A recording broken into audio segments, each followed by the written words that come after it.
বিএনপির ভারপ্রাপ্ত চেয়ারম্যান তারেক রহমানের সঙ্গে সৌজন্য সাক্ষাৎ করেছে বাংলাদেশ হিন্দু বৌদ্ধ খ্রিস্টান ঐক্য পরিষদ।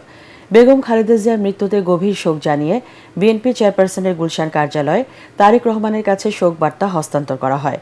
এ সময় সংগঠনটির নেতারা বলেন, বাংলাদেশের গণতান্ত্রিক আন্দোলন ও দেশ গঠনে সীমাহীন অবদানের জন্য খালেদা জিয়া চিরভাস্বর হয়ে থাকবেন। খালেদা জিয়া যেভাবে ধর্মীয় সংখ্যালঘুদের স্বার্থ ও সম অধিকার প্রতিষ্ঠায় আন্তরিক ছিলেন, তারেক রহমান একই ভূমিকা রাখবেন বলে আশা তাদের।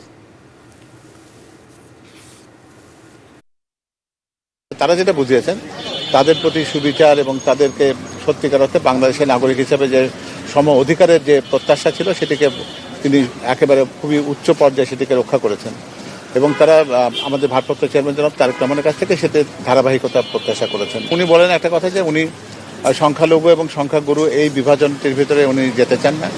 উনি বাংলাদেশের সকল নাগরিক সমান অধিকারের ভোগ করে, এটাই তিনি বিশ্বাস করতে চান এবং সবারই একটা এবং এক অভিন্ন পরিচয়। আমরা সবাই বাংলাদেশি, সবার আগে বাংলাদেশ, এই কথার উপরে তিনি প্রতিষ্ঠিত থাকতে চান।